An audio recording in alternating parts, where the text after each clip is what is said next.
Not gonna lie, I'll say from the top, this episode's gonna be a downer. Yeah, I think you all already know what this episode's going to be about. Obviously, it's going to be about the situation in Minneapolis. It's going to be about Alex Pretti. It's going to be about ICE killing yet again another like American citizen. Yep. But before we get into like that, before we get into the event itself and the fallout, I needed to pull something into this cold open that's a little. It's still deeply serious because this is all deeply serious. Yes. But it's about JD Vance. Yeah, we try to find things that are a little bit lighter to start off the show, but like when the state is executing people in broad daylight and then lying about it constantly, it's hard to find any levity. Yeah, because it's like even the stuff that's like funny or like would be funny under normal circumstance is all so awful in context. Yeah. Because it's like, it's funny that these people have so much audacity. It's funny that these people are making themselves look like idiots, but it's not funny that it's actually getting people killed. Yeah. And this is kind of one of those things. So I think I'm just going to read you this tweet from JD Vance. Stay with me. It's a long one. He should have taken it to a publisher, but here we are.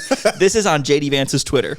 When I was in Minneapolis, I heard a number of crazy stories, but near the top of the list, a couple of off-duty ICE and CBP officers were going to dinner in Minneapolis. They were doxxed and their location revealed, and the restaurant was then mobbed. The officer was locked in the restaurant, and local police refused to respond to their pleas for help, as they've been directed by local authorities. Eventually, their fellow federal agents came to their aid. This is just a taste of what's happening in Minneapolis, because state and local officials refuse to cooperate with immigration enforcement. They have created the chaos, so they have moments like yesterday where someone tragically dies and politicians get to grandstand about the evils of enforcing the border. The solution is staring everyone in the face. I hope authorities in Minneapolis stop this madness. Someone died the day before he tweeted this. Someone was killed by ICE agents in the middle of the street. And he's talking about a harrowing story about how these people are being attacked, being people protested them at lunch. Well, and it's like everyone's a victim except the actual victim. Yeah. Like the administration has been trying really hard to convince you. Every media appearance, whether it's Kristi Noem or Greg Bovino or whoever else, or JD Vance here, they all really want you to believe that the people who got hurt, the people who were victimized were fucking Border Patrol agents. Yeah. The same guys who did the fucking crime. The organization who has been the one escalating and increasing tensions. Like, they are not the victims here, man. No, absolutely not. not. The victims are the goddamn residents. They are 100% not the victims when the worst that's happening is they couldn't eat lunch in peace. You couldn't eat lunch. And maybe you can't use the bathroom. I didn't get my lunch break. Yeah. Protesters showed up at my lunch break and they made me uncomfortable. Someone just died. There's literally blood running in the streets of an American city because of you people. And JD Vance is out here complaining about a lunch break. That's the harrowing story. That's what ICE agents have to deal with right now. And I should feel bad at that because of that. I think a couple of weeks ago, there was news of a certain hotel turning away ICE agents too, because obviously like a lot of them don't live there, right? So they have to stay in the city at some kind of hotel while they're doing their ICE operations. And there was a story about a hotel turning them away, and the DHS account tried to post about how awful it was. It's like, dog, you're evil. Yeah, no, for real. Oh, God forbid. You're evil. A business refuse you service. Yeah, exactly. Oh, my God. Who would have thought? It's the same thing with Kristi Noem and her goddamn bathrooms a couple months ago when she was talking about, like, nobody would let me use the bathroom. That's how badly our Border Patrol agents are treated. Are you serious right now? Border Patrol agents and ICE are beating the shit out of people in the streets. They've killed 2 people this month alone. Yes. They detained a 5-year-old with a Spider-Man backpack the other day. They're doing countless other, like, horrible things every single day, damn near by the hour. Yeah. And JD Vance, the vice president of the United States, is on Twitter complaining about a lunch break. One is like 2/3 of the homicides in Minneapolis have been because of ICE and Border Patrol. Crazy. Like, that's a crazy stat. Yeah, it's insane, man. These people are not the victims. The victims obviously are the people being victimized, but they want to convince you that, like, despite being fucking armed to the teeth, despite having body armor and masks on, despite rolling through these neighborhoods in armored cars, somehow they're the helpless victims. Fucking ridiculous. Absurd. Hey guys, Gage from the future here. Just wanted to come through with like a quick correction to like preempt what you're about to hear when the intro music kicks in and we come back for the episode. I keep saying ICE killed Alex Pretti. CBP is what, like, the federal agents that killed Alex Pretti were a part of CBP, not ICE, but like they're the same fucking thing. CBP travels with ICE. Alex Pretti died in the context of the mass deportation operation that's being carried out by ICE. So much of this discourse is about abolishing ICE and getting rid of them because of what's going on. It's just a classic mix-up. So just keep that in mind when you're listening.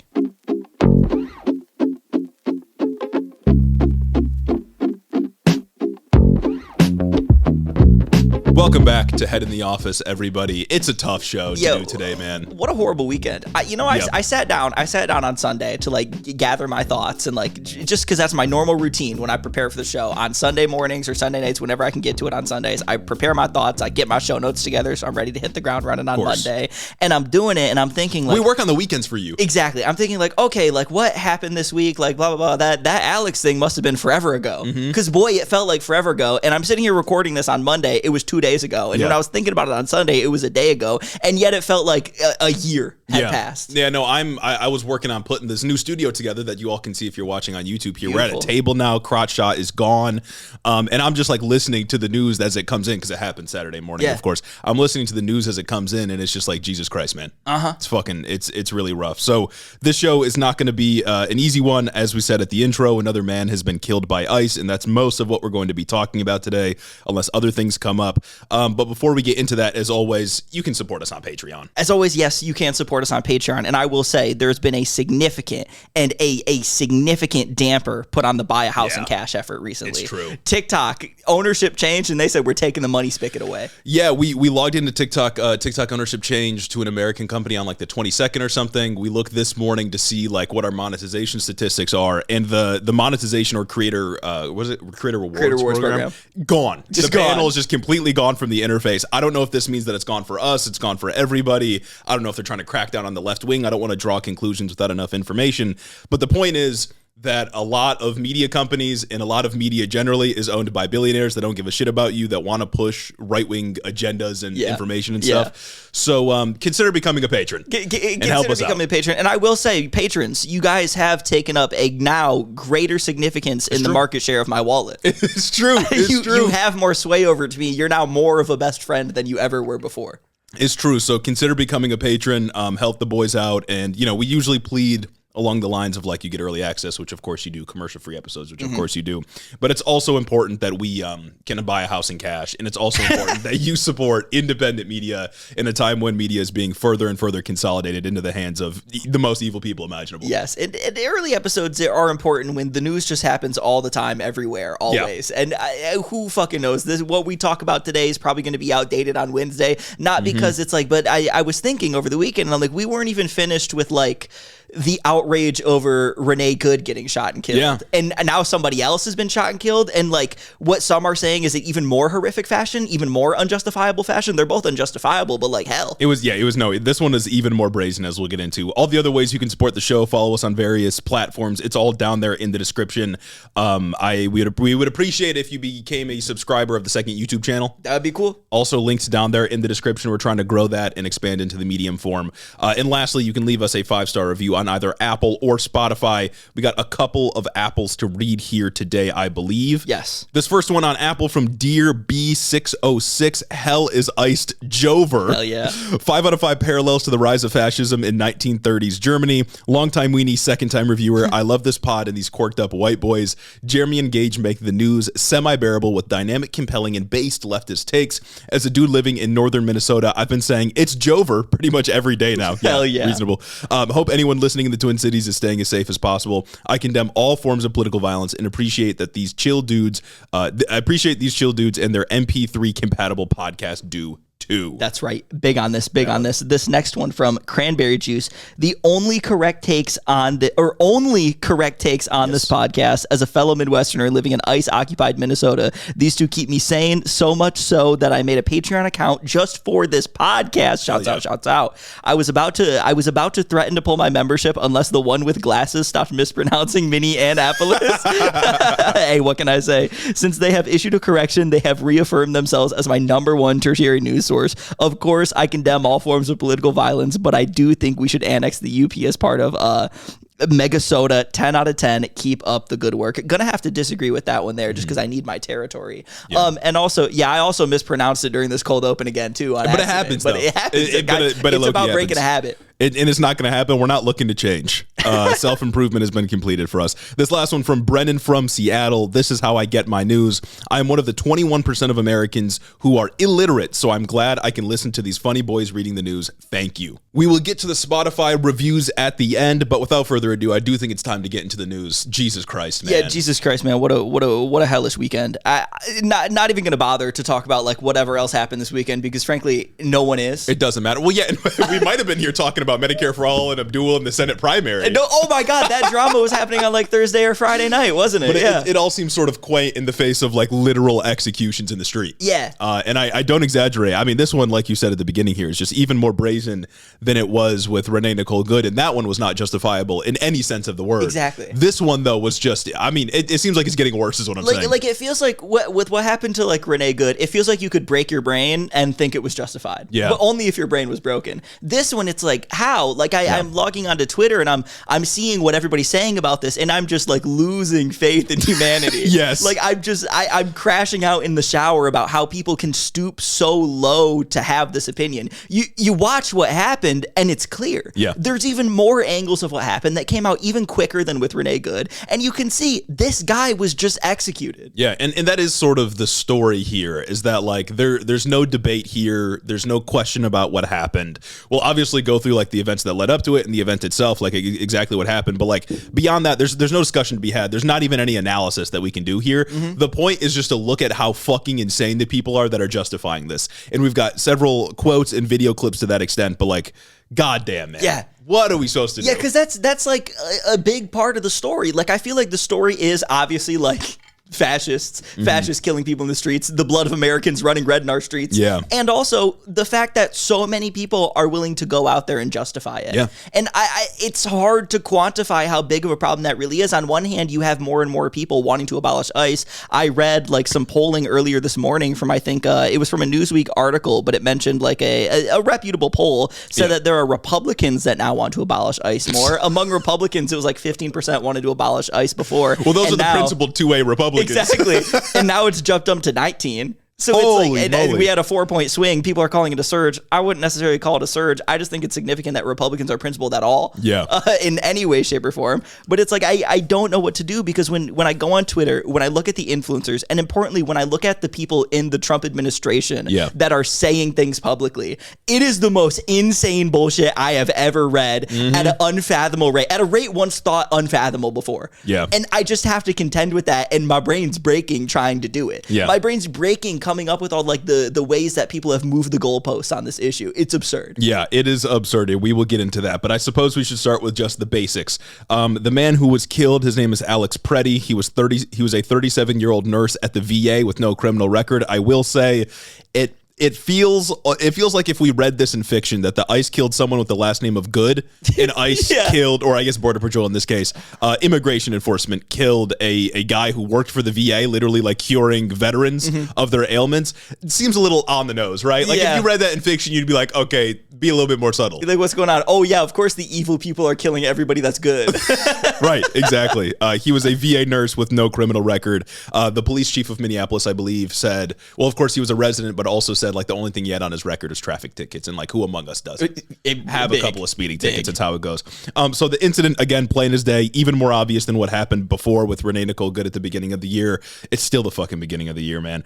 Obviously that one not even close to justified. This one even worse. This came right after a massive general strike last Friday. Hundreds of businesses closed in Minneapolis as protesters took to the streets. It was like thousands, I don't know how many exactly, but thousands like and tens of thousands of people. At least. Yeah, tons and tons of people. And then the day after, the next morning, Border Patrol did this. They were conducting an operation, they said, and I will say just for a moment, like every time Border Patrol or ICE does something fucking insane, the way they talk about it is like, oh, we were executing an efficient and precise strike, or a precise and efficient operation to get illegal aliens that are also child rapists and pedophiles and all this out of the country, and we just happened to, mow down a crowd. Yeah, no, it is crazy because it's like what we talk about this. Like we keep talking about how like the administration or people like Kristi Noem, administration officials, ICE agents, people that run ICE, go on Twitter and tweet things and then act like that's just the fact of what happened. Yeah. It's like, and every time ICE does something awful and people get mad at it. They go on Twitter and they say, ICE, our agents were engaging in a targeted enforcement operation to go pick up a domestic abuser from like this address. And on the way, we just so happened to trip and fall and shoot a civilian. Like, I don't know, man. And on the way of doing our targeted enforcement operation, we stopped in a crowd and launched tear gas and pepper sprayed literally everyone that could look at us the wrong way. Like, there's nothing targeted about these operations when before this happened with Alex Pretti, ICE agents were like, didn't you guys learn your lesson? Yeah. Come on, man. Like, what about that is a targeted operation to get criminal illegals, quote unquote? And it's like, you look at these videos and these ICE agents are just meandering. Like, they're just meandering. They're just they're loitering damn near, doing nothing good, and then beating up civilians, and then lying to us about how we were actually just on our way to go get this convicted child rapist or whatever. It's always the line. They're always looking for a fucking child rapist. And it's like, sure, maybe there's like one guy, but I know you're not going to get him right now. You stopped at this protest, or people were protesting outside your facility, and you just got mad at them and wanted to take it out. And you weren't going to the White House. I mean, but to that point, so Border Patrol was conducting whatever fucking operation this was, if there was even an operation that was happening in the area. People start recording them and blowing whistles, as is custom now, apparently. And this is all public information, so I'm not outing anything, but like, Minneapolis has really organized itself. There are signal chats for certain neighborhoods. There are signal chats for certain streets so that people can communicate with each other and let each other know like when ICE is coming to like their area and when they can be prepared. All of this is out in the open. Fox News tried to frame this as like as they always do, like a Marxist cabal or like a radicalizing group to get people to go and attack ICE agents. That's not what this is. That's not what's happening. It's community organizing. Exactly. So people start blowing their whistles, as is the custom. Alex Pretti is on the scene recording. He tries to help a woman that's also recording and being pushed around by agents. So he sort of gets in between them, tries to help the woman out. They both get pepper sprayed. Pretti's hands are visible and they are up. We're not going to watch the video because TOS, and also it's just a harrowing thing. You can go find the video if you want, but Pretti's hands are up. They are visible, one hand up, one hand recording. 5 or 6 agents start to wrestle him to the ground after the pepper spray. One disarms him of the pistol that he was legally carrying on his hip. He at no point had the pistol in his hand, and then an agent unloads multiple shots into him, first in the back as he's on the ground, and several into his limp body later on. Somebody, some source, I can't remember exactly who said this, said at least 10 shots were fired by agents, perhaps multiple. So, I mean, it was just an execution. Yeah. He was not armed when he was killed. He was not shooting. He wasn't even fighting back. I mean, you can look at the video. There's just not much to say about it other than the state is just killing people that oppose them. Yeah, and I mean, he was concealed carrying too. Like, it's not like his gun was out, right? Like, I'm pretty sure his gun was in his holster on his hip under his jacket. Like, yeah, he had a permit for it. Yeah, he had a permit. He was legally like concealed carrying. And that's allowed in Minnesota. Which is allowed in Minnesota. He's just doing his constitutional practicing his Second Amendment rights. NRA, whatever. He's doing that. The only time Alex Pretti's gun comes out is when the ICE agents take it off of him before they kill him. Yeah. What are we doing? He never reached for it. He never grabbed the gun. He never took the gun out. He was never brandishing the weapon. At no point was the gun ever a danger to these officers' lives. Yeah, and the narrative, as we'll get into, we have a couple of clips to watch here, but like the narrative is that he showed up to this enforcement operation and he intentionally wanted to increase hostilities and like I think they said he wanted to like massacre ICE agents. Yeah. Why would he wait? Like let's say that's exactly what happened. Why would he wait until he's getting jumped by 5 of them to pull out his gun? Yeah. He could have done it beforehand at any point, but he didn't because that wasn't his goal. He was just trying to record. He was trying to help a lady that was getting pushed around by ICE agents because he saw 2 weeks ago another lady get shot in the head by an ICE agent. So like, yeah, it's reasonable to want to help out and want to do something. Yeah. So no, absolutely. Not great. And it's there's this thing about like Fox News talking about the supply, or Fox News talking about like how this is an organized group, this is a Marxist cabal that's come in and they've got these people. Surely regular people could never get a signal chat together because this is a big narrative that's been like going. Yeah, they've been saying Twitter. like end-to-end encryption. Nobody can get in. It's like it's a end-to-end encryption. It's an app you can download and talk to your friends on, brother. I'm in a couple. Yeah, like, what are we talking about? I think Leisha Miller, she posts like video essay type stuff. She lives in Minneapolis and she explained this process. All you do, you talk to an organizer, they vet you, then they add you to a group. Wow. Which is like an incredibly reasonable thing to do. Also, First Amendment protection, man. Yeah. Your right to assemble is protected by the First Amendment. And talking to somebody who like gets you in there is probably just DMing someone on Instagram. Probably just joining a fucking Facebook group. And then they look at you to make sure you're not an ICE agent or not likely to be an ICE agent. Exactly. And then they let you in there so you can blow a whistle at ICE agents. This is not some covert military operation to go and terrorize ICE agents. This is people showing up to protect their community. Yeah. But broadly, people are trying to say that these protesters in Minneapolis must be paid agitators. They must be professional protesters because they have these military-like supply lines. And I want to shout out this tweet by Gunther Egelman, notable, just awful person on Twitter, right? He said, siren emoji, breaking. The quote, no-go zone in Minneapolis is getting fully stocked like a pop-up leftist supply depot. Free hand warmers, winter gear, coffee, food, milk, you name it. This is professional grade logistics. Someone is bankrolling this autonomous zone. Milk. We're talking about milk, It's literally just one fold-out table, one just plastic fold-out table or just some shit like that, a box of like what looks like condiments or something, I don't know, hand warmers, and some milk. It's just supplies to either keep you warm or keep you fed. That's so crazy, man. They really don't know where to direct like the paid agitator allegations. Yeah. Because like there are influencers getting paid to show up to Minneapolis. No, literally. But it's like people that are constantly talking at the camera and will probably admit like, yeah, I'm paid to be here. It's not the people who are like community organizing and helping each other out. Exactly. It's not tens of thousands of people showing up in minus 45-degree camera without a camera on themselves with the camera on the ICE agent. Those are people who are not getting paid. Those people aren't doing anything. Those people are just showing up to help their community. And I don't think a lot of conservatives can fathom that. Yeah. I don't think a lot of conservatives can actually wrap their head around what actually being a part of a community looks like and what it looks like to stand for a community. They wouldn't do that for other people. Like the only way they would do that is if it could be a cudgel against the left wing somehow. Yeah. They cannot fathom actually being in community with people and like standing up for, I don't know, the rights of more vulnerable people because they don't give a fuck. I think it is just genuinely hilarious how they talk about these things too. They talk about this as if it's a military operation because these people in their heads, they're constantly living this fantasy that like the government is somehow like against them. Like they always talk in military speak to try and make sure that you think the protesters are the most bad thing ever that they could possibly be when it's just people showing up and organizing. Yeah, well, and that reminds me of the Earth Tones comment. Like, look, he showed up dressed in colors that is just like an ICE agent. It's like, brother, the government gets to kill you if they don't like your fit. No, literally, are we serious? It's actually insane. I saw so many people on Twitter, I think Matt Walsh included, say this guy Alex Pretti pulled up looking like a militia member. Dude had khakis and a brown jacket on. Yeah, you know how many fits I have that look just like that? I almost pulled up in Earth Tones today. Yeah. Like this dude's got green on. He must be a part of the military. Exactly, that's what I'm saying. What's happening, dude? It's ridiculous. If you wear Earth Tones outside, ICE can kill you. Yeah. What are we talking about? And it's like it's one of those things where I'm talking about at the beginning, like looking at Twitter, looking at the way people justify things, and just losing faith in humanity. Because you gotta truly dig deep to be that fucking stupid, to be that depraved, to make those comments and to describe this situation in that way. I saw another conservative influencer, tens of thousands of likes. Alex Pretti showed up in coyote brown thing. They're fucking khakis, dog. They're fucking khakis. White dude in khakis, a dime a dozen. Exactly. You can find a million guys in coyote brown attire walking around. It's ridiculous. Yeah. Well, speaking of ridiculous bullshit, I do want to read the tweet that DHS immediately put out after this happened, like less than an hour later.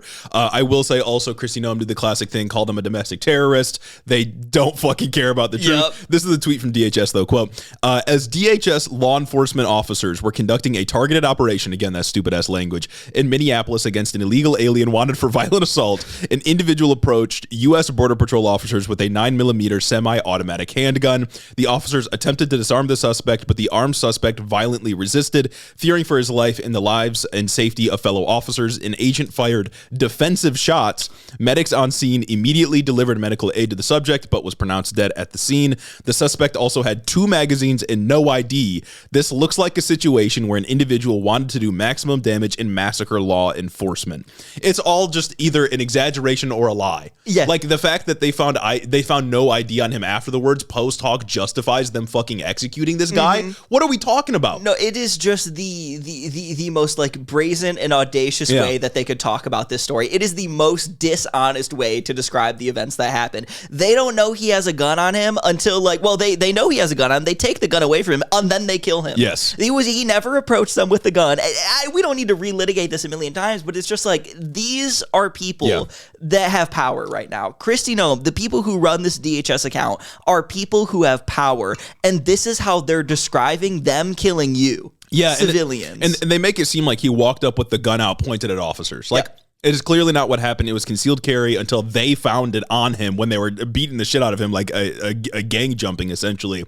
And then, like you said, they disarmed him and then they shot him. The way they described this is just not what happened. No video would tell the story that they told in that tweet immediately after. And it's funny how it's like they tweet this stuff knowing that everyone's going to post 30 angles of the video immediately after this happens. Dropsite News immediately gets a 4K footage of this guy getting jumped. Yeah, absolutely. And shout out Ryan Grimm and Dropsite News, because I feel like they, at least from the things that I saw, were the most like on top of the situation. They were showing the videos, they were doing the analysis, they were showing the gun was taken away before he was shot, and they were getting ahead of every narrative. Never once like stopping. Dropsite News, genuine journalism, like journalistic outlet. They're not out here publishing like crazy, like biased whatever reporting, and they still got to it and let people know that these are just the facts of the situation. And yes, it is that bad. Yeah, no, it really is bad. Ryan, man, it's getting grim. It's getting grim, Ryan. Also, I do have to note, like, he had 2 magazines on him. Again, it is your constitutional right under the Second Amendment, which right-wingers should know,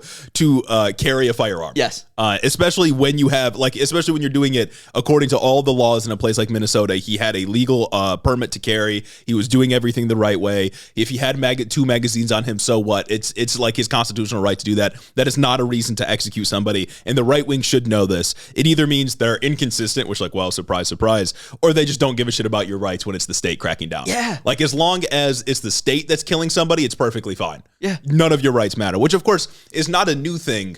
Immediately when I saw this video, I was thinking, like, oh, I feel like we've seen a trillion videos like this, except the guy is black and it's the police. You know what I mean? Like, it is an incredibly common thing, but I think the reason that people are hyper-focusing on this is, one, because there's a lot of attention on ICE, and also white guy, right? Like, if they can get a white guy, then they can get anybody, essentially. Well, because that guy looks like me. Right. So, I mean, there's definitely, like, a public double standard here, or just, like, an inconsistency in the way this kind of stuff is covered. But, like, when there's an opportunity to focus on state violence and push back against it, we take it and we talk about it. Speaking of other administration officials lying on this dead man's name, I have a quote from Stephen Miller on Twitter. This guy, Jesus Christ, man. He was quote tweeting a video from the Democrats account, which was the video of Alex Pretti getting killed. And then the Democrats essentially said something like, another execution of broad daylight, something like that. And this is what Stephen Miller said, quote, "A would-be assassin tried to murder federal law enforcement, and the official Democrat account sides with the terrorists." Fucking insane, dude. Stephen Miller got to be bottom 1 human ever.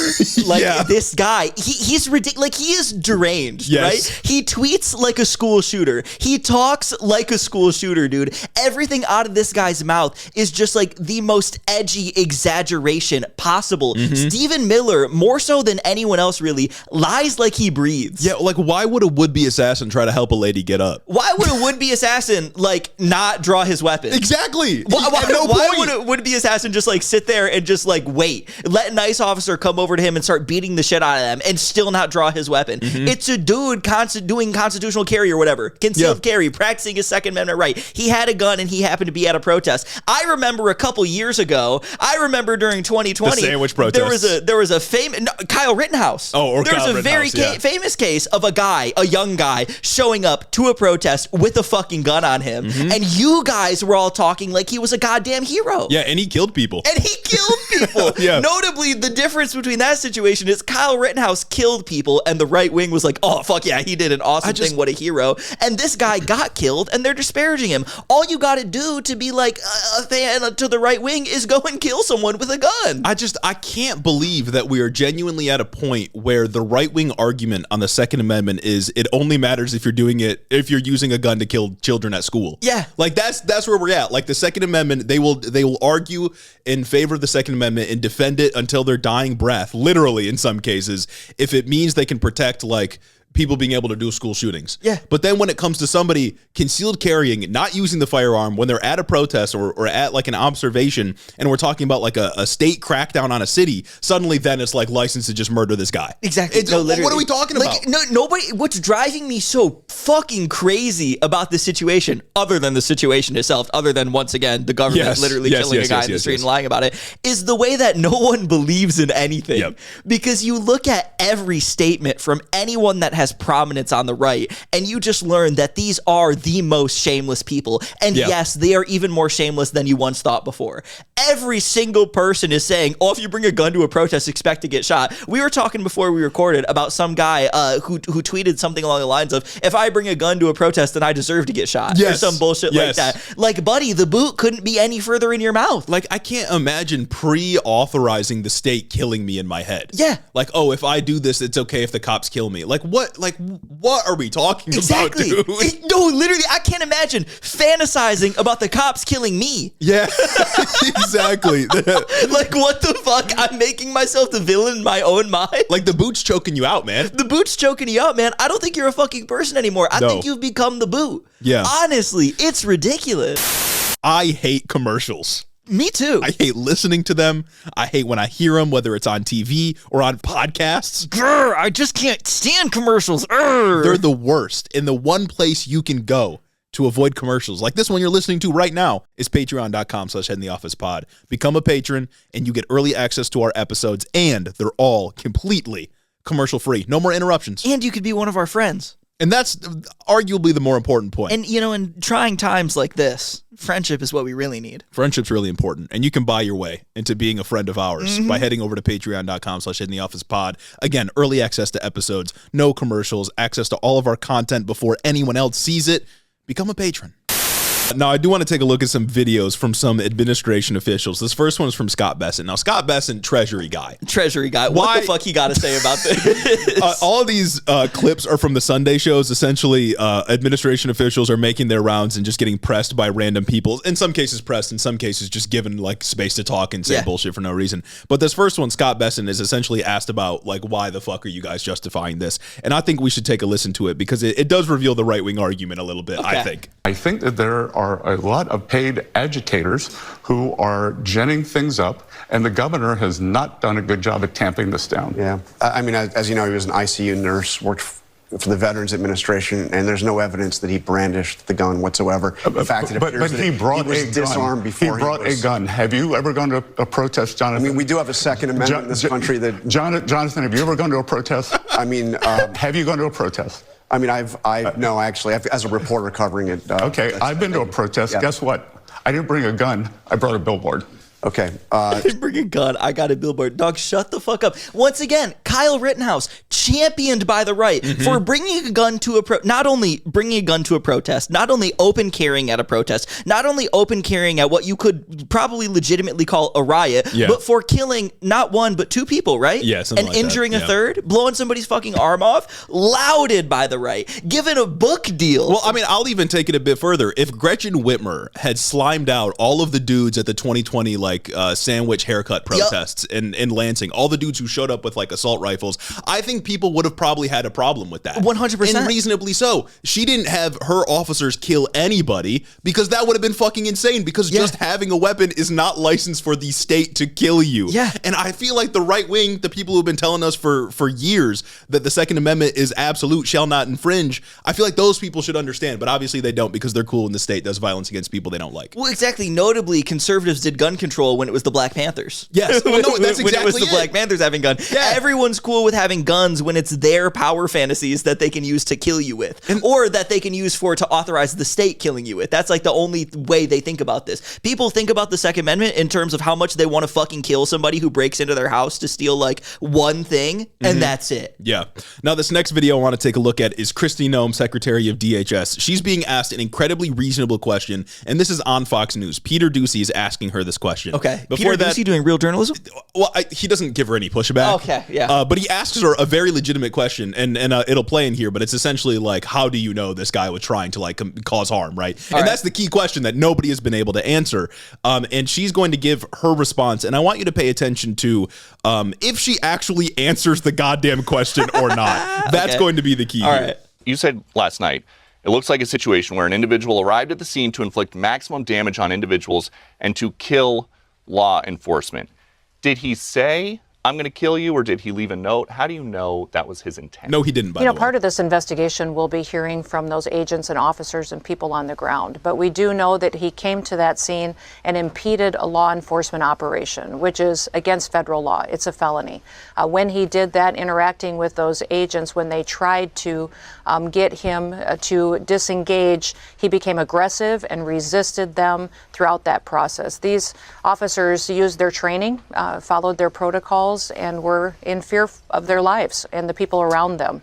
And that's how this tragedy unfolded, and we hope we never see it again. It grieves me to think about what his family is going through, but it also grieves me what's happening to these law enforcement officers every day out on the streets with the violence that they face. Oh my God. The question was, how did you know he was going to commit an act of violence? How did they know that he was there to actually harm them? She did not answer the question. It's not, because it's not a question about the conditions on the ground. It's a question about the statement that she made on the DHS account. Yeah, they said he was there to cause damage. Stephen Miller called him a would-be assassin. The question is, how do you know?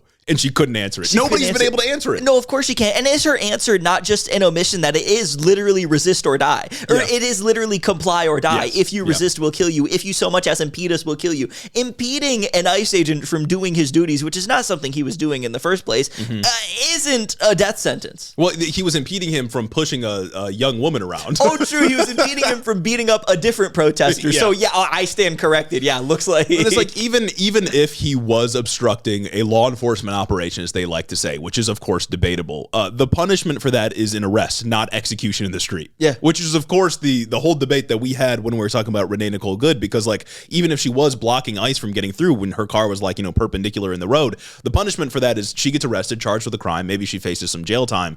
The punishment is not shoot her in the fucking head. Yeah. I don't know, man. Seems pretty clear cut to me. I don't know. Seems like a thing. This last video I have is Greg Bovino, or as I like to call him, Adolf Bovino. This is the guy who's like 5'3", walking around in what looks like an SS uniform. He is just mini Hitler, man. Yes. 100%. And he went on Dana Bash. He went on CNN with Dana Bash, and she actually pressed him a little bit. And I want to pay close attention to what his answer is here, because once again, they cannot just answer the fucking questions. Okay. When the agent took the gun away, which it seems as though it was Pretti's gun, that happened before Pretti was shot. Why was an unarmed man shot multiple times by law enforcement, by your Border Patrol agent? Reasonable question. Reasonable. Dana, you don't know he was unarmed. I don't know he was unarmed. That's freeze frame adjudication of a crime scene via a photo. That's why we have investigators. That's why we have an investigation that is going to answer those questions. How many shots were fired? Who fired shots? Where was the guns? Where were the guns located? All those questions are going to be answered. I think you can see the screen. In the investigation.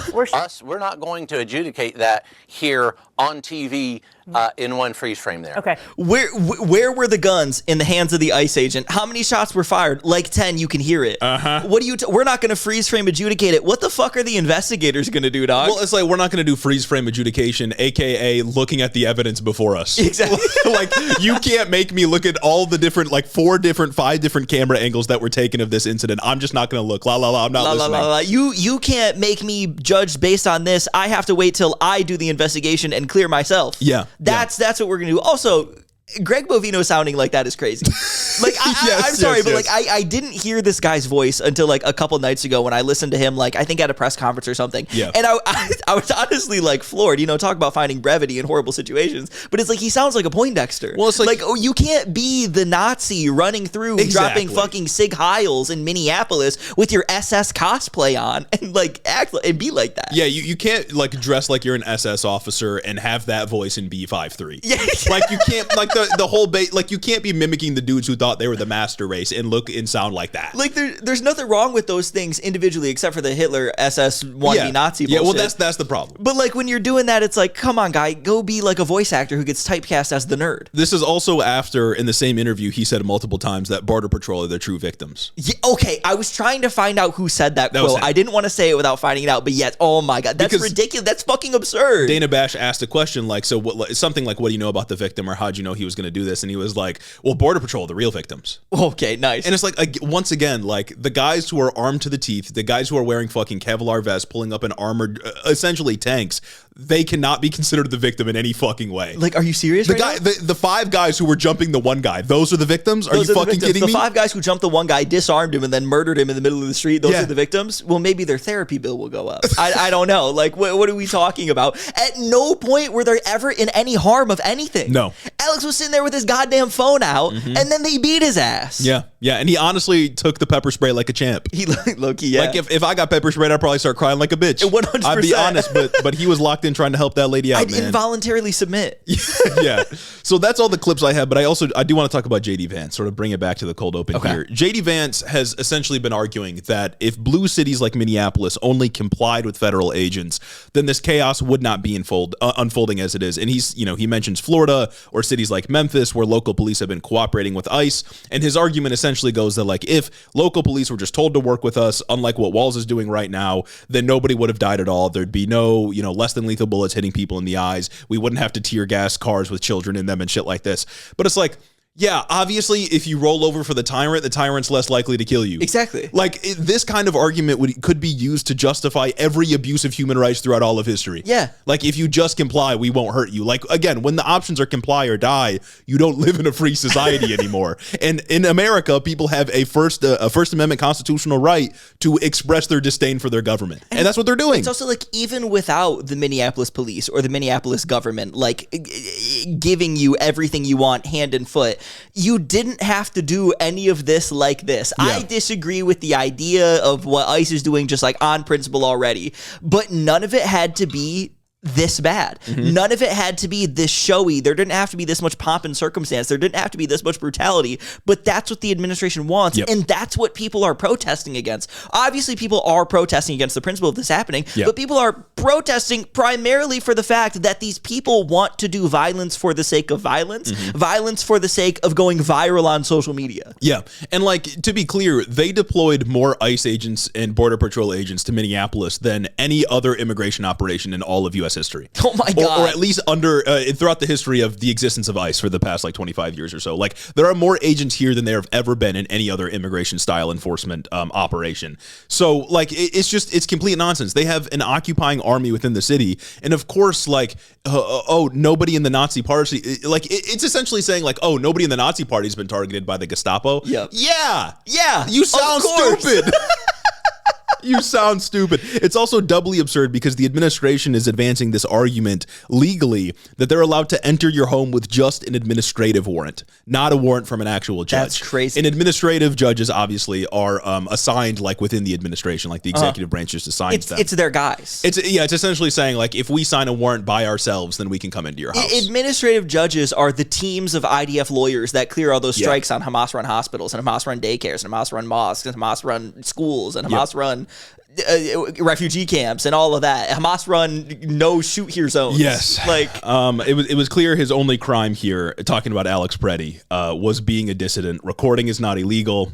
Even if he did obstruct a federal operation, the result of that is an arrest, maybe jail time, not summary execution.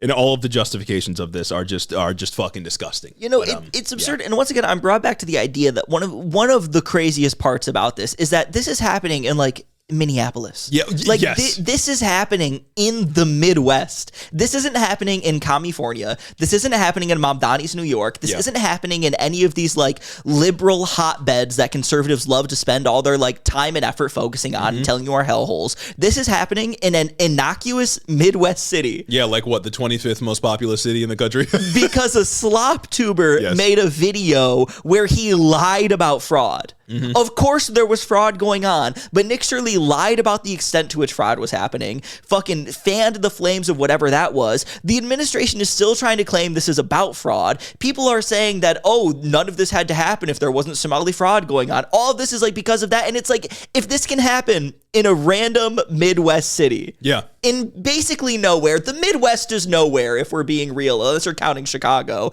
this can happen anywhere. Yeah, well, and it's like, I mean, the fraud had been adjudicated. Like, they'd been prosecuted. We had a list of people who had committed the fraud. I mean, those prosecutions started under the Biden administration. Yeah.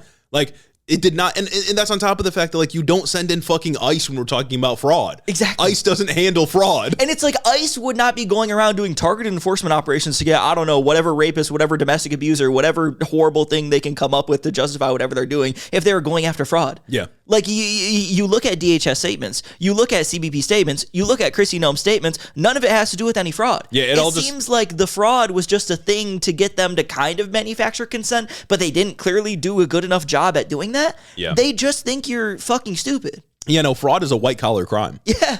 Like, you don't need to send in fucking militarized immigration enforcement. You certainly don't need fucking 3,000 of them in a city of, what, 600,000 or something like that? I don't know. Like, there's like 3,400 ICE agents right now in Minneapolis. There's 600 cops in Minneapolis. Yeah. That's the other thing, too, when they're talking about law enforcement being able to, like, comply with them. They're talking about local police complying with them and accompanying them on missions or doing whatever. It's like, oh, so you're going to take away resources from them. Not to be liberal about this. You're going to take away resources from police doing other things to do this just for your bullshit violent fantasy or whatever? Like, you can't be serious right now. Yeah. You genuinely can't be serious. And, of course, besides the fact that throughout this entire administration, the people in ICE detention have been, by and large, 75% of them without criminal convictions of any real kind. No criminal history whatsoever. So just the idea that these people are coming here, or that like immigrants are here and they're coming and scooping them up because they're committing some of the most heinous crimes imaginable is just, it's not statistically supported. There's no empirical evidence for that at all. But I do think it sort of clues us into the mentality a little bit that when Stephen Miller or Kristi Noem or whoever else talks about it,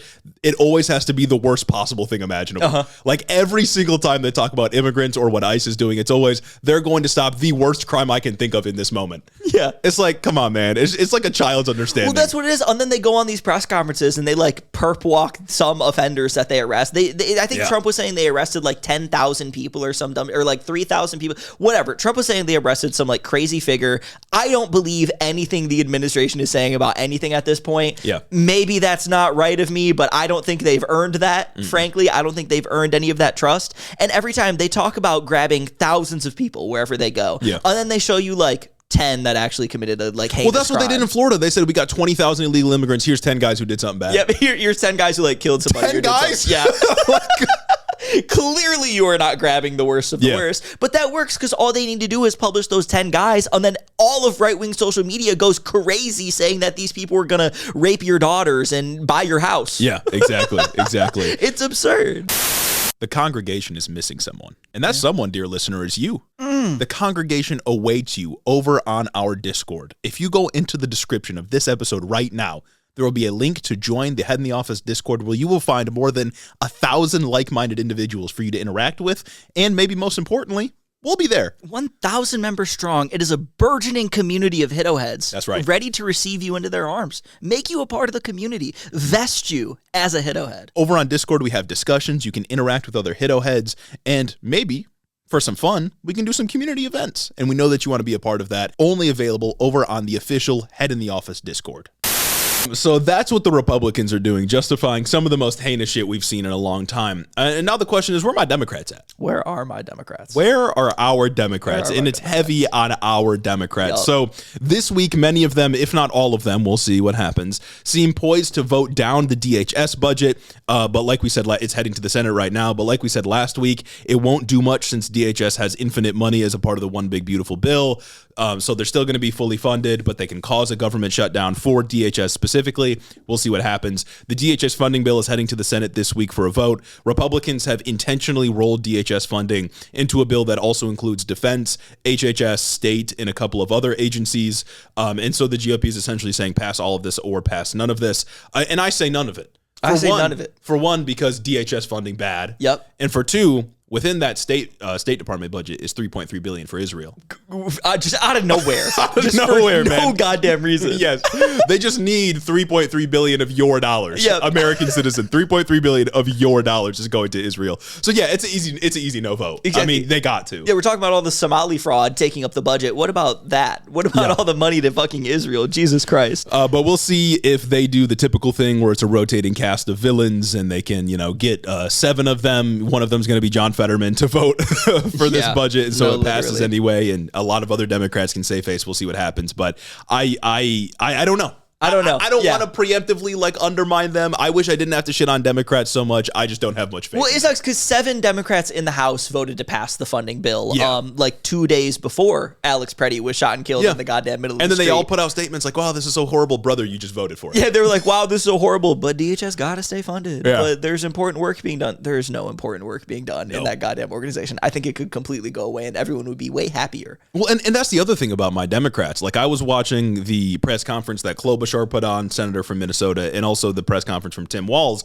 And obviously they're getting out and condemning this. They're saying it's bad. They're saying it's a tragedy. But then they say shit like, this operation has gone above and beyond what it was supposed to be. Or these ICE agents just need to get out of Minneapolis. It's like, brother, what is this weak ass rhetoric? No, exactly. It's that, and they're all putting on that goddamn voice. Yeah. And I am so sick of hearing the fake sad voice because this is a somber occasion, because you have to say something harrowing because something bad happened. Right. Motherfucker, go out there and be angry. Yeah. I feel like this podcast reaches some people because we're willing to be angry. And that's just something that these politicians just aren't willing to do. And I'll never fucking understand why that is. Why can't these people be angry? Jacob Frey dropped fuck once and then never did anything else. And that had to be a big thing because a politician said a bad word. Well, and Tim Walz said some shit the Tim Walz fall off is incredible, dude. Yeah. I can't believe I fucked with this guy 2 years ago. But Tim Walz got out here and said Republicans really need to find their morals. What the fuck?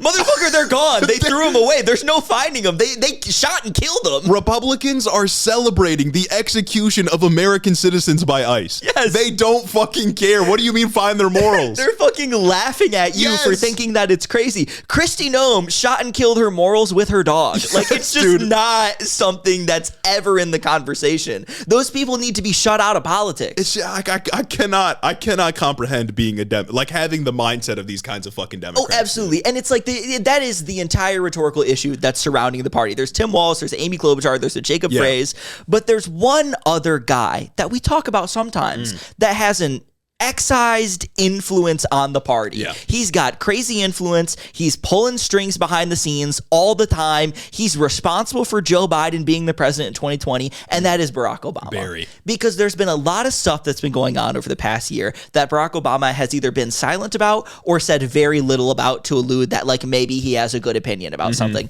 Other than that, he's been fucking off, which is crazy. If you're going to be somebody who goes and has immense power and uses that power, you ought to get out here and use your position, use your prominence to call balls and strikes and say that things are bad when they are bad. Yeah, one would think. And so he released a statement about what happened with Alex Pretti. I haven't seen this. I've not seen this. And I felt crazy reading He released a playlist.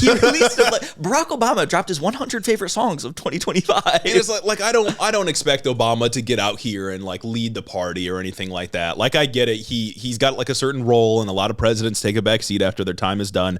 But I do expect them to just be honest about what's happening. Yes. And like you said, if he wants to be the kingmaker, then at least say that this dude's a fascist. Yes. And get out here and organize resistance against him. But I guess let's see what he had to say. It's I feel fucking insane reading this because it's stirring something inside me because on one hand I think I don't expect Barack Obama to get out there and say something that I would say. Well, and after being deporter in chief, of course, exactly. We just my expectations are very. But I'm starting to not give a shit about that not being a politician's role and just be angry, be a human about this. Just be a person. Stop trying to pull test your bullshit. Stop trying to let me just read this so you guys can understand what I'm getting at here. I'm going to read you this whole statement because I do really think it's worth it. Statement by President Obama and Mrs. Obama.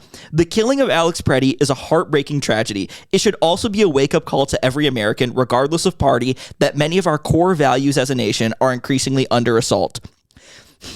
Oh, God. Federal law enforcement and immigration agents have a tough job. Oh, my God. Yes. Dude. That's what I'm saying. It's driving me mad, dude. Why? Why are you doing this? Dude, you're more likely to get killed by an ICE agent than be an ICE agent that dies on the job. It's fucking crazy, what dude. What are we talking? Yeah. Come on, brother. Yeah. Federal law enforcement and immigration agents have a tough job, but Americans expect them to carry out their duties in a lawful, accountable way and to work with rather than against state and local officials to ensure public safety. What? Okay, I guess they can't help but Law and Order post. They can't help but Law and Order. It's crazy. They're fucking captured, dude. Yeah, they're absolutely. This is what. Whatever. I digress. No, it's like their issue with this is like, oh, executions in broad daylight on camera. This isn't very orderly. You're supposed to do those in CIA black sites. Yeah, exactly. Nobody's supposed to ever find out about this. Obama's looking at this and he's saying people are supposed to die in ICE detention, not in the streets. Okay. The statement then continues. That's not what we're seeing in Minnesota. In fact, we're seeing the opposite. For weeks now, people across the country have been rightfully outraged by the spectacle of mass ICE recruits and other federal agents with acting with impunity and engaging in tactics that seem designed to intimidate, harass, provoke, and endanger the residents of a major American city. These unprecedented tactics, which even the former top lawyer of the Department of Homeland Security in the first Trump administration has characterized as embarrassing, lawless, and cruel. Why are we hypocrisy posting? And that feels like light descriptor. No, literally, this shit is fascist. They're Nazis. Like lawless and cruel, I guess. We got Hitler walking around Minneapolis, Greg Bevino, and you're talking about how Trump's own guy said this is lawless and cruel. Kamala tried to do that in the run up to the election and it didn't even work, and she was using harsher language than this. Yeah. Let's fucking pause with that. Have now resulted in the fatal shooting of 2 U.S. citizens, and yet rather than trying to impose some semblance of discipline and accountability over the agents they've deployed, the president and current administration officials seem eager to escalate the situation while offering public explanations for the shootings of Mr. Pretti and Renee Good that aren't informed by any serious investigation and that appear to be directly contradicted by video evidence. This next one is the kicker for me. Okay. Because that paragraph, whatever. Yeah. Very politician, very measured, very something. Like, you don't have to do the politician talk anymore. You could be a private citizen. You could say anything, man. You could go crazy here. Nobody would do anything. You're Obama. You know how many people would fall in line behind Barack Obama? Oh, yeah. Oh, yeah. If he got out there and was saying crazy, oh my God, it's weird. But this next paragraph is really He can get installed as king in 4 years. That's all I'm saying. Other than these guys have a tough job. Yeah. This is the next paragraph that's just makes my, like, what the fuck is happening? This has to stop. I would hope that after the most recent tragedy, administration officials would reconsider their approach and start finding ways to work constructively with Governor Walz and Mayor Frey, as well as state and local police, to avert more chaos and achieve legitimate law enforcement goals. Oh my God, There is nothing legitimate about what ICE is doing. There is nothing legit. There are no legitimate law enforcement goals happening here. Dude. And to say that is insane. To say that is to sane-wash the operation. To say that is to say that it's like borderline okay for Greg Bevino to authorize the raid on the Chicago apartment building. Mm-hmm. It's okay to detain 5-year-olds. It's okay to do all this. It's okay to do everything but get to the point where you're killing American citizens. I mean, this is all fucked up. They said that 20 million illegal immigrants came in under Joe Biden and are now living here, maybe 30 million. Donald Trump campaigned on deporting 20 million people. He said that immigrants are poisoning the blood of the country. Like, none of that rhetoric was about like a sophisticated strategic law enforcement operation. It was all about ethnic cleansing.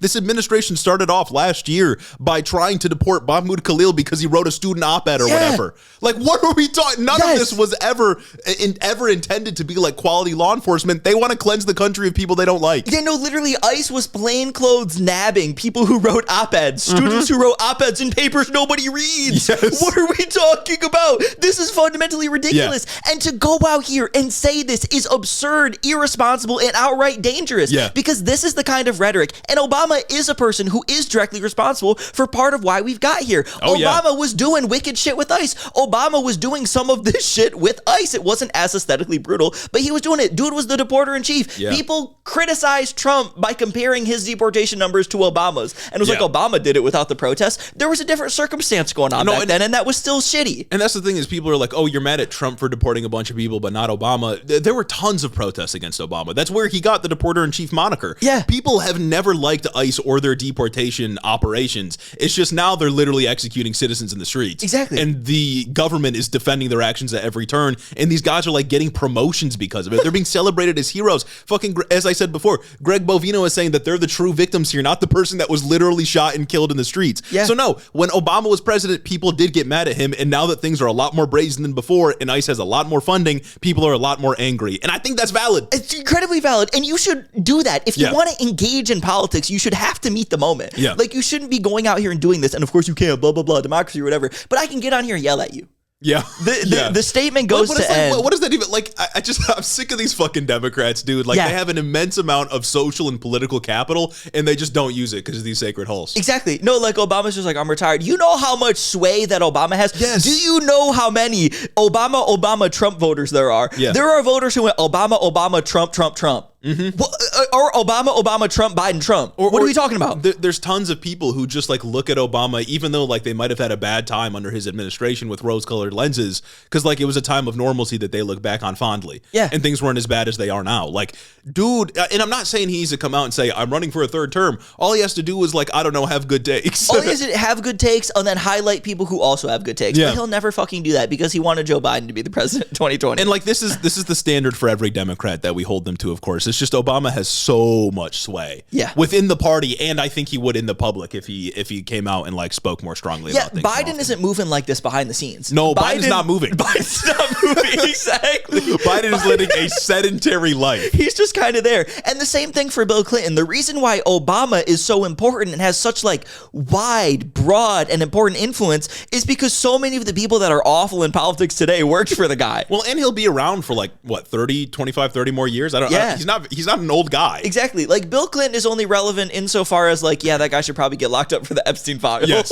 Yes. That's how relevant Bill Clinton is. We are not seeing like Bill Clinton's legacy run through staffers. David Plouffe, like we're not getting David Plouffes and like all these other people from Bill Clinton in like prominence anymore. The Pod Johns weren't Bill Clinton staffers. They were Obama staffers. Mm-hmm. Obama's political legacy is the Democratic Party, and the Democratic Party is failing right now. Mm-hmm.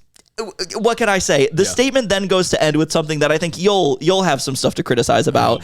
And it's that in the meantime, every American should support and draw inspiration from the wave of peaceful protests in Minneapolis and other parts of the country. They are a timely reminder that ultimately it's up to each of us as citizens to speak out against injustice, protect our basic freedoms, and hold our government accountable. Yeah, I mean, I guess so. We've been getting a lot of rhetoric about like, make sure you stay peaceful. And it's usually followed by otherwise, they'll get exactly what they want and they'll go even harder. But it's like, they're already doing what they want. Yeah.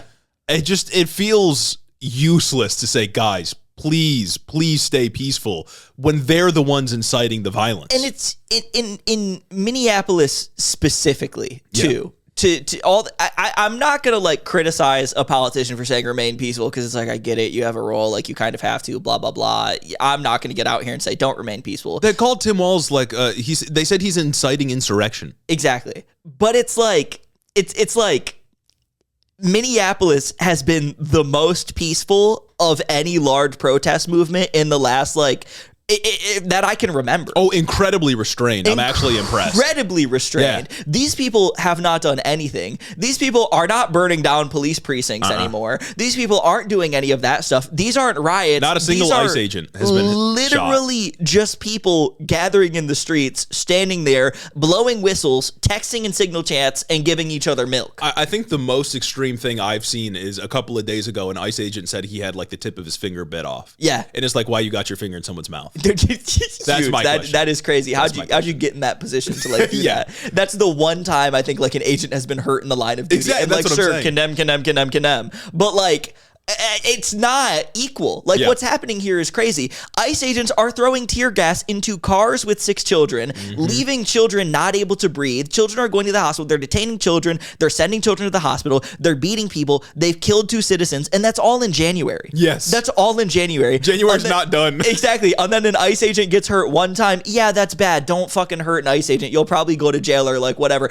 They'll probably kill you. Yes. At this they juncture. probably will kill you. But it's just like, I want so much more from people. I want so much more from the politicians that we choose to like represent us, because they just aren't. Yeah. And again, I get that there's a different role to play. The politician isn't the activist. The activist pushes the politician to get where. When the civil rights movement happened, it was not politicians who got together and said, guys, you know what? This is really bad. Yeah, LBJ was pushed, like forcibly pulled, screaming and kicking to sign the Civil Rights Act. But these people can be pushed, and these people should be pushed, because they should not have access to the power that they have without us getting mad at them. Yeah, and it's just like, again, they're saying Tim Walz and Jacob Frey by essentially saying ICE should leave. They're saying that they are inciting an insurrection. Yeah. They called Alex Pretti and Renee Nicole Good domestic terrorists after they killed them. Yeah. Like, I'm sorry, but like, it just like, it doesn't matter how measured you are in what you're telling people to do. It doesn't matter how many times you beg them to be peaceful. They are going to say you're inciting violence no matter what.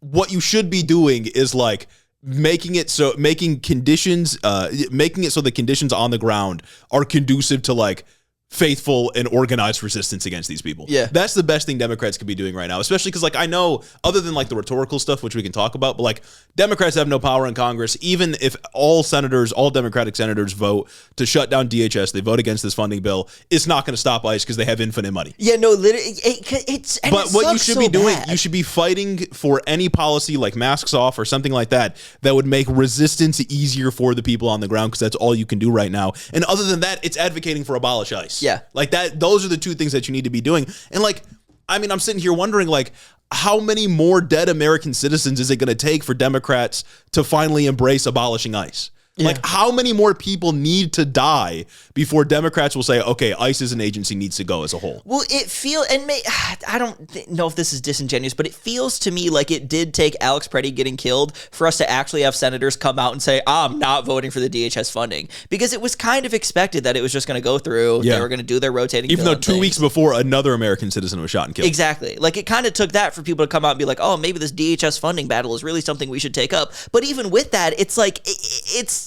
not useless, but it does feel like useless, because like you said, ICE has infinite money. What happens if there is like a partial government shutdown is TSA doesn't get paid and ICE agents get super checks. Yes, exactly. Again, because they have so much money. Everything sucks because they didn't want to take the fight when they should have before. They needed to wait till American citizens were killed. They couldn't look at the writing on the walls and see what was going to happen. And they've conceded all the way here. Like, immediately after Renee Nicole Good was shot, Slotkin was on MSNBC or whatever talking about training. Yeah. Like saying ICE officers aren't trained enough. Again, Jonathan Ross, Iraq War veteran, had been a part of ICE for a while. The guy that shot Alex Pretti, apparently, according to Greg Bovino, was in Border Patrol for like 8 years or something like that. The training is not the problem, and right now is the time when political leaders should be laying out like a policy agenda or something that we can pursue, and that something should be abolishing ICE, because it rejects the narrative that we need this kind of militarized immigration enforcement, and this was always how it was going to look from the very beginning. Like you said earlier, they are in Minneapolis right now, not because of some surge of undocumented immigrants, not because of some wave of violent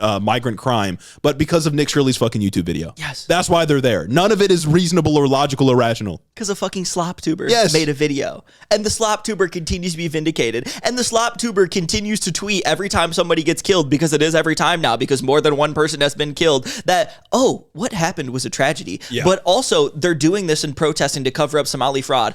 Nobody gives a shit about Somali fraud, dog. Yeah. Nobody in Minneapolis is thinking about Somali fraud when they're going out and protesting. They're thinking about now the two people that have been shot and killed literally in the middle of the street. They are thinking about the people that are being violently ripped out of their homes to be deported because some guy doesn't like brown people. Yeah. They're thinking about the people that they watch get the shit beat out of them on the streets. Yeah. They're thinking about children that have been sent to the hospital because they've been tear gassed. They're thinking about children who have been detained. I saw a thing, that 5-year-old that was detained. Yeah. 4 other kids in that school district had also had encounters with ICE. Yeah, I think a few days after that too, they went and like early in the morning grabbed this like 70, 80-year-old Hmong resident that lives in Minneapolis. Nice, and hell they yeah. just took, like, he was in his like bathrobe and shit. And they Danger took him to out the community.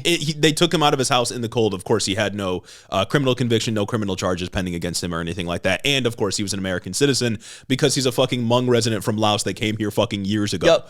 I bet you guys don't even know what Hmong people are. No, for real. Like, it's just, nonsense, dude. It is fucking nonsense, and I'm tired of the Democratic concessions.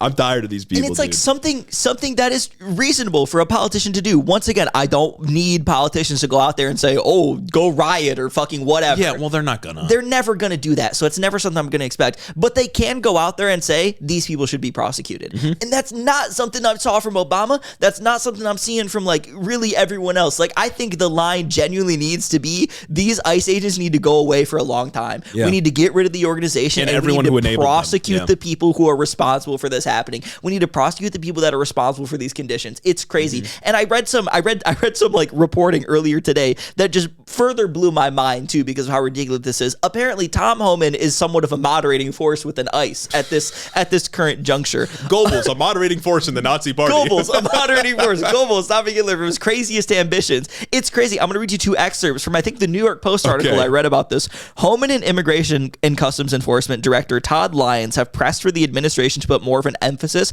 on detaining illegal immigrants with final deportation orders and a criminal history, Fox News reported. Noam, her top advisor, Corey something, and Border Patrol Commander at Large Greg Bovino, on the other hand, have pushed for a more aggressive strategy of targeting everyone in the U.S. illegally and maximizing the number of deportations. Well, because that's the thing is if you only go after people with violent deportation orders signed by like an actual judge, not just like an administrative warrant, you're not going to get 3,000 a day because there's just not that many. There's just not that many. Exactly. Yeah. You're not going to get 3,000 a day, and you're not going to get your social media videos. Yeah, you won't, and that's the most important bit. You cannot aura farm if you are not militarized to this extent. I genuinely think the aura farming and the social media for like videos and the capacity to get those are a driving force in the front of these people's minds when they think about what operations to go on. It's cosplay Christie. Exactly. Like she's unrecognizable compared to how she looked like 20 years ago. Of course, what matters most is how things look. You know what I mean? Exactly. She's pulling up in the goddamn cowboy hat. She's pulling up in an outfit wherever. She painted the border wall. And I'm saying that because she's a bad person. Huge. Not because you can do whatever you want with your body, folks. But exactly. she's evil. But she's evil. But she's evil. But she's evil. It's like the Caroline Leavitt picture. Yeah, that picture's precisely crazy. She's evil, and you can tell. And it rots you. Yeah. It rots you. It makes you look sickly. But that's fucked up to think that Tom Homan is a moderating force with ICE. To think that Tom Homan, even though I vehemently disagree with like whatever he wants to do as well, thinks that like, no guys, we should just be going to prisons and like getting those people out of there. What the fuck? Tom Homan, a guy open to bribes. Tom Homan, a guy who got $50,000 in cash in a paper bag, and then we dropped the case on it. Tom Homan? Yeah, Tom Homan open to bribes is a guy that's saying like, hey guys, I think we're going too far. Maybe that's why he's Obama's special little soldier. Maybe because Obama's responsible for Tom Homan. I don't know. Maybe Obama's looking at this and be like, no, Tom Homan needs to be the guy leading the charge, and then this would all be okay. You think Tom Homan like misses the Obama years? He's like, I got to be the most extreme guy in that administration. Well, yeah, because back then abolish ICE was like actually radical. Yeah. Not that it was like ever it wasn't more even that principally big. Radical. I don't think anybody was calling to abolish ICE back then. No, it was like activists were calling to abolish ICE. Like it was a budding movement, not what it is today. And back then he could do whatever he wanted. ICE wasn't like super in the news. Every once in a while somebody would fucking die in detention and then they'd sweep it under the rug and nobody would take it seriously because Obama was securing the homeland or whatever the rhetoric was back then. And now he's actually got to like deal with the negative PR of what a job like that entails. Yeah. And I do think that there are some guys within Border Patrol and ICE that maybe have been there for a long time that might, even though I do think there's some Hitler particles associated with this, might genuinely care about the mission of the agency, that are looking at all these new hires and guys like Greg Bovino and thinking like, damn, they are going to end up like sending us all to jail. Yeah. Because like, and it's not like a bad actor situation. It's just like the administration has taken this so far that it's going to cause such a backlash that people are going to want to completely destroy this agency. As you said, 4% extra Republicans supporting the abolition of ICE. I don't know, man. With these Democrats, with my Democrats. With Democrats like these, you don't need Republicans. You don't. And once again, I am still preparing myself for President Newsom to come on day one and say, guys, amnesty for ICE agents. Guys, you know what? The country, it's just too divided. I think we need amnesty for ICE. 40 acres and a mule for all former ICE agents. We're giving ICE agents reparations for the emotional. We're giving all ICE agents a BetterHelp subscription for the emotional torture that they went through under this Trump administration. Because, guys, these ICE agents, they didn't want to go out there and beat the shit out of people, even though that's what they were doing at every turn. It was Trump telling them to do it. Really, they're victims of this. They were just following orders. Yeah, just following orders. We will have Democrats who do Nuremberg for ICE agents, but like the Nuremberg defense. Well, I mean, right now, like the way it goes is like an ICE agent executes somebody in broad daylight. There's 100 different camera angles that we can analyze, and they all tell the exact same story. And then they get moved out of the state and probably get like a promotion or a few paid days off. Yeah. Like, because that's what happened here. Greg Bovino said, yeah, these guys aren't in Minneapolis anymore, but they've been moved elsewhere and they're still working. Like, what the hell? Like, at least cops pretend that they're punishing the guy. No, they never do. Yeah, they put him on paid leave. Again, like ICE making American police look good. That's crazy. That's crazy. That's crazy work. Yeah, cops get put on paid leave and we pretend it's a vacation.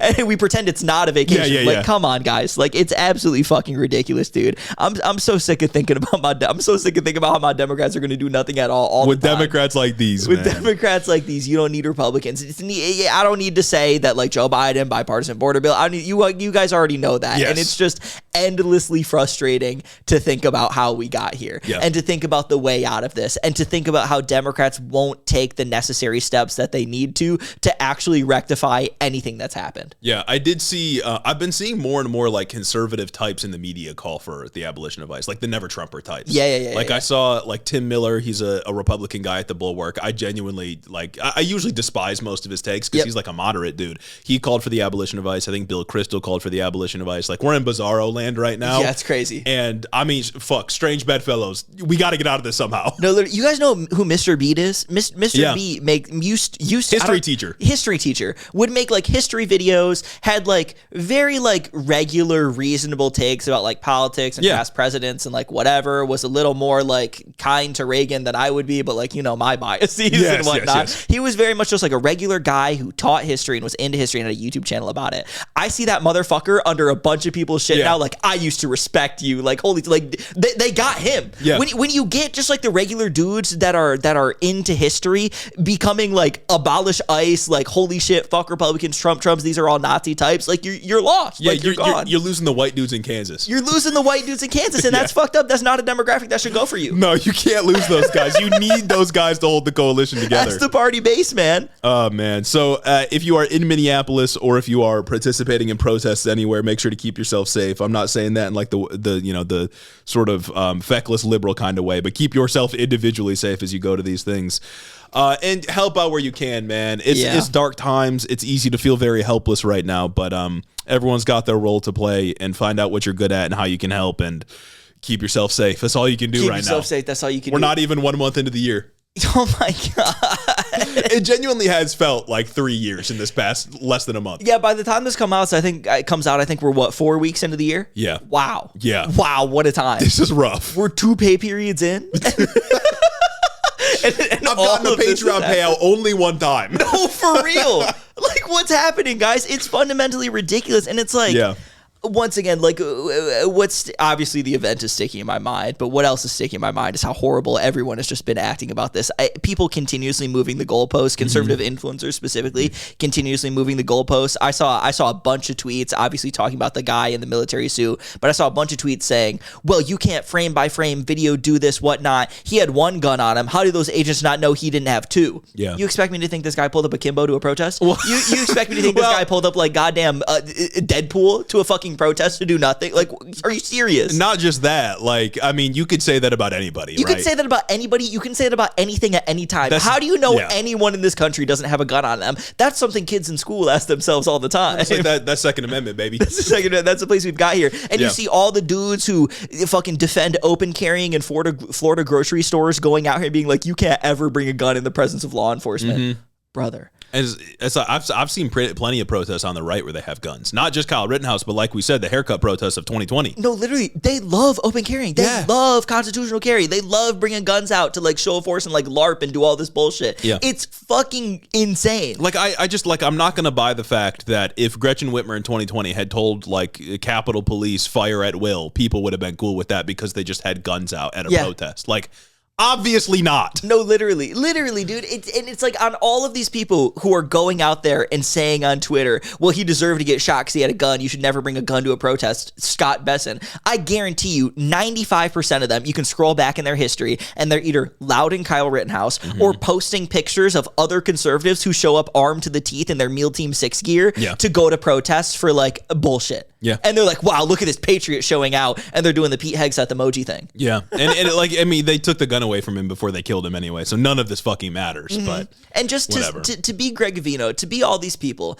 and to get out there and say things like, well, ICE agents are scared right now. ICE agents are scared because you're coddling them at every moment, and you are going around and telling ICE agents that they need to fear everyone they come across because everyone hates them. Of course, ICE agents are going to be scared. Well, and everyone does hate them. And everyone does hate them. But you know who's also scared? The protesters who ICE are killing. Yeah. There's only one group of people that are actually dying because of this operation. There's one group of people that are actually being brought physical harm because of this. And it's the people that ICE is targeting, and it's the civilians that get in their way, or the civilians that come across their path. The civilians have every right to be scared, but they're the ones who are bravely showing out day in and day out to hold you guys accountable. ICE agents have no right to be scared of these crowds. ICE agents have no right to fear for any of this bullshit. They're just killing people. Well, and it's like, why is it on the untrained civilian to have superhuman composure in the face of like military style weapons, and not the ICE agent who ostensibly has had more training than that fucking individual random civilian? Exactly. Why is it that the civilian has to hold it all together, not make any kind of move that might scare an ICE agent, but ICE agents can do literally whatever they want? They can push around protesters and you can't do anything about it. Yeah, the civilian, for real, civilian who had just been pepper sprayed and wrestled to the ground and beaten the shit out of can't literally do anything before he gets shot. He just existed. He just made the wrong. He was just there. Yeah, this is coming from like the "Don't tread on me, liberty or die" people. Yep. Whatever. So awesome, man. I think that brings us to the end of the episode. What a terrible time. Stay safe out there, folks. And before we go, we got to take a look at our Spotify reviews. If you want your review read, leave a 5-star review on Spotify, and we will get to it often at the end of our shows if we remember. Also, consider becoming a patron if you've listened this long. It would really, we would really appreciate it, and it helps independent media at a time when maybe your boys are losing some money. Exactly. At a time where everything sucks. We do have to keep the lights on somehow. So this first Spotify review from Nathan Gell, 5 out of 5 windmills. The fact that this man has plagued 100% of my adult life has shaped me into an extremely angry individual. Thank you for turning it around when nothing else could. You know, that's big. That's incredibly valid. Yeah, I feel like the Trump regime, or just like the Trump, I don't know, cohort of politicians, are sort of creating a class of people who can't afford anything and are mad at everything. Yeah. And that feels like a recipe for disaster. It feels like a recipe for disaster, but it also feels like, I don't know, a sentiment that like you could grab hold of if you were like somebody who could catch a vibe. But notably, our Democrats are incapable of doing that. Well, but being federal law enforcement, that's a scary job. It's a scary job, guys. It's a tough job. It's a tough job, and we have to support it. Why would he say that? Being a protester that gets fucking shot 10 times on the ground as your body goes limp, that's not tough. What's tough is being the guy who's scared. Yeah, it's tough being the guy who's backpedaling while he's shooting you 10 fucking times while you're not moving. And then they all scattered. That's the other thing we didn't talk about. They all ran away. They all ran away, and then there was this other thing that Ryan Grimm posted. I screenshotted it because I wanted to share it on the thing, but if you go on Ryan Grimm's account, he phenomenal coverage, like once again, that him and Dropsite News were doing. He showed that like ICE agents, there was an agent like clapping after the guy got shot. Holy an agent like shit, seen dog. in the background clapping, people go like woo, like it was like celebrated right there. Like they thought they had their like action movie self-defense moment. Plain as day, they're like, I hope we got that one on the vertical video. That's what they were saying. Exactly. Like, oh shit, play that back for me. Let me get the instant replay. Fucking ridiculous, man. This next review from Knox, 5.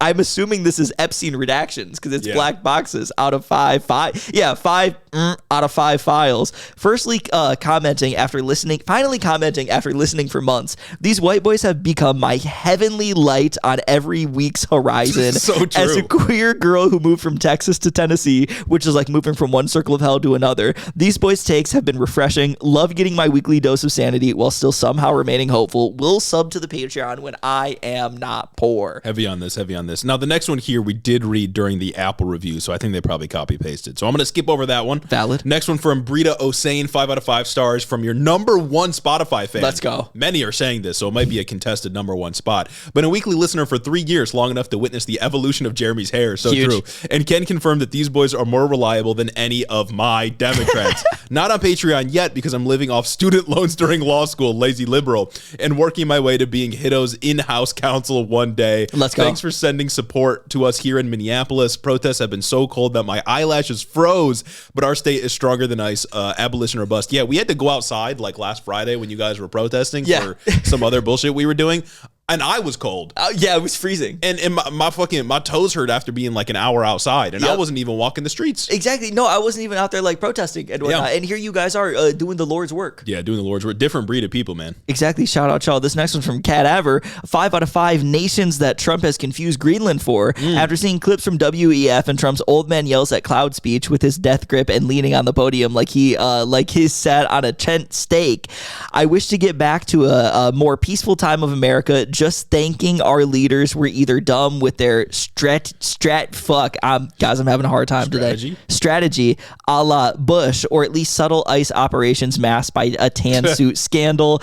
Very topical on this episode. Hell is definitely freezing over this weekend. Sadly, we are living in it. Next one from Jake Klanchik, 5 out of 5, and just signed up for Patreon. Hell yeah. As a college student in the most conservative public university in Texas. That's a crazy double whammy. This podcast keeps me sane. Thank y'all for hating on spineless Democrats, and can't wait to see y'all read Gavin Newsom's new best-selling book soon. I don't know if I can do it. It's like Young Man in a Hurry or some shit. Young Incredibly Man in pretentious a Hurry, corny, title. Yeah. And it's like a memoir too, right? Like right? It's like a collection of like short stories about his life. I don't know if I can do that, man. I don't know if I can. We're going to get enough of him over the next 3 years. Exactly. Josh Shapiro complaining about being accused of being Mossad agent. That's funny. That's gas. Gavin Newsom self-aggrandizing. I don't know. Maybe. This next one from Cody Mitchell. 5 out of 5 stars for the 2 people I trust to keep me up to date with the insane things happening in their country.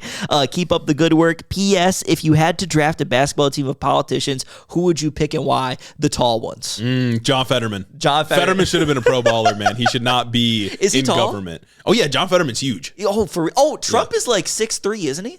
Well, I think Trump that's what he says. I don't know if he's actually Yeah, because he's like 6'3", 225. But it's like, that's what DK Metcalf is. I might choose Marco Rubio to run under people's legs. Little Marco. Yeah. Little Marco. Next one from Duel of the Cates. 12 out of 12 houses. That's a callback to the last episode. I'm so grateful these 2 boys keep me up to date and entertained while I'm home watching my toddler. In fact, his first words were, I condemn Hamas and all forms of political violence. Beautiful. Damn, you brought a tear to my eye. As a Pennsylvania resident, please review Josh Shapiro's book next, especially since Fetterman's book is off the table. Yeah, I think we'll put out a vote on Patreon to see if you guys want us to read Shapiro's book or the Joe Manchin book. Yeah, Dead Center. God, that's such a banger title, dude. That's so cool. Just Dead Center. Yeah, that's awesome. It's awesome. It's also incredibly what is Josh Shapiro's book name? It's like it's the light. Something about light. Something about honoring the light or some stupid shit. Yeah, no. I think maybe I'm more excited for the Shapiro book, but we'll probably end up doing both. But which one is next? We'll put that poll on Patreon. You know what? I think I am a little more excited for the Shapiro book too. After learning the Mossad agent thing, and then that's so funny. After learning that he said it was like vain to ask him about his like worldview and ideology in his like VP interview, it's like, oh, you're a special kind of person. Yeah, you might be a Mossad agent. You're a special kind of awful dude. It's awesome that they felt the need to ask him that. Yeah. No, crazy. Like you're signing Bob. Like you're the vice president. You have all the information of the president at your disposal, and you have to ask if he's a Mossad agent. You don't just know. That's incredible, man. That's top 10 Zionism. He would just tell you. Yeah. So fucking cool. This next review from Dom. 5 out of 5 non-eligible draftees for the upcoming draft by Mango Man. I started watching these 2 quirked up white boys, and it gave me hope that I wasn't the only white guy in his 20s who had compassion for others. Grew up in god-awful Florida, now living in the white hellscape of Montana, praying I can move to a blue state before I'm 30. I'm 25. So true. But in the meantime, I will be subbing to the Patreon to help someone in my age bracket actually purchase a home in cash. As always, I condemn all political violence. Huge. Hell yeah, man. One of us has to make it. One of us has to make it and then get 12 more so we can retire. Next one from Charlie. 5 out of 5 reasons that Newsom shouldn't run for president. As a quirked up California boy finishing up his comm-sci degree, aka unemployment degree, your podcast has been a great way to keep up with the ongoings of the country. Please do the Newsom book review so that I can slam it into my lib friends' heads that he shouldn't be running. I don't know, man. I just don't think I can do the Newsom book. I guess it depends on what excerpts come out from it. If they're enticing enough. Maybe we'll do it. We'll have a few weeks until that one comes out. But speaking of unemployment degree, I keep forgetting to mention this is my favorite way that I've seen these ICE operations like framed. Yeah, it's a war of the unemployed on the employed population. That's so funny. They're going after the employed population, and they're taking their anger out about being unemployed. They're taking that out on the rest of us. Anyways. That's fucking hilarious. This next one from Amari Navarro had to switch over from YouTube. You are some of my favorite alabaster disasters. 5 out of 5. So true. So true. Next one from Sam, 12 out of 12. Mom and pop landlords just trying to make ends meet. Finally leaving a review from the state of Tennessee after months of making HITO a bi-weekly part of my media diet. Yup. My Monday morning is strictly NSPM 7 compliant thanks to Yup. these two Midwest white boys reminding me how much I love my Democrats. Huge. When I get home from work, I'm going to boot up HBO Max and watch the Oscar-nominated film One Biden After Another and shout at the TV, it's Jover, every time he forgets what century it is. And that's huge. And this last one from Coriander, 5 out of 5. Greatest right-wing podcast for the bourgeois cabal. So true. So true. Thank Big you on all this, for those guys. reviews. If you want your review read, please go leave one on Spotify or Apple reviews. We will read them here on the show and become a patron, man. Become a patron. Guys, come. Guys. Speaking of patrons, Speaking of patrons, got to read them off. you could get your name etched into HITO lore forever on this list for the low price of whatever it is on Patreon right now. Yeah, $10 tier. $10 tier. Because You could also it has consider never gotten joining more the expensive. Buy Us a House and Cash tier, $50. This is true. This is true. This is true. And just for the thought that we could one day buy a house in cash, guys, what they say in Rogue One, rebellions are built on hope. That's what this is. The hope that one day we could buy a house. So we got to give a special thanks to Caden Kraut, Chris the Postman, Christy Beck, Mike Chuplinski, Clayton LaFed, Mark Yeager, Caleb Joy, Rich Toro, Tari, Fergalaki, Matt Vesquez, Jacob Rogers, Colton Blueberry, Fixer Punk, Jim Egbers, Big Burrito, Cincy Elks, Joe Stentrum, Adrian Sandoval, Chloe Sam 601, Colleen Kutch, Jennifer DeVoe, Croft Fishin, Bennington III, Alexi Benatti, Big Booty Beatdown, Sam Maloney, Ted Cruz, Boy Toy, Dictator Jace, Luke O'Shea, Carter Tarleson, Danielle Jackson, The Word of Microsoft, Jennifer Sines, Aaron Henry, Gundams,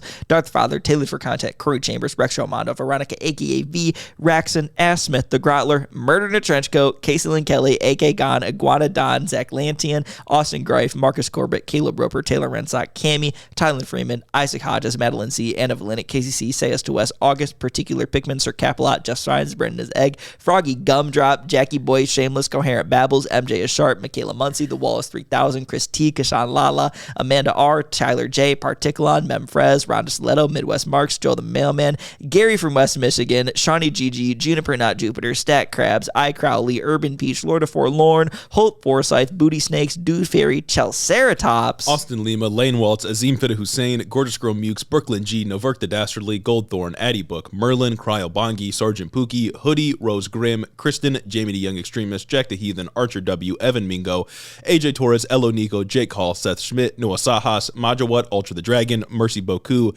Dick Cheney and 6 Inch Heels, Luke Wechter, Henry Kraggles, Tristan Ringsmith, Yaya, Assert the Atheist, Aiden Reese, Deep State Agent, Puddle Pirate, Southern Lefty, Lark61, KC, Cannon Man, Troy H, Rock Muffalo, Nahan San Diego, Nut Mode, Nick from New Haven, Connor Nix, Sound Logic, Sleven, I Have Never Made a Woman Orgasm, John from Houston, Jordino, Haley Weibold, Pablo Vasquez, Nurse Jen, Soul DJ, Maple Big Dog, CIA Small Creators Fun, Taylor from Burnt Down Minneapolis, Northeast Nick, Aya, Retired AF and SC, YK Coolin, Woofer G, Gayest Worm, Huge. Niles Chamberlain, Sugar Free Baja Blast, Kristen the Leftist Nurse, Fake Airplane, TJ Loves Colleen, Mothman's Gay Lover, Real Jesus Christ, Queerla, Carter Geffen, Blue 92, 1000 Miniature Horses, Will Grant, Gay for Jeremy, Hail Libertas, Walter von Vogelweide, I know you told me how to say it, and DMs, man, it's tough. Rad Danae, Captain Buppy. And my mom, thank you all so much for supporting the show on Patreon. Please become a patron if you've listened this far, you might as well. You might as well. Your name could be right there. Could be. Whatever name you want. And thank you for listening, and we'll see you next time. Yeah, hopefully next time's not as bad. Yeah.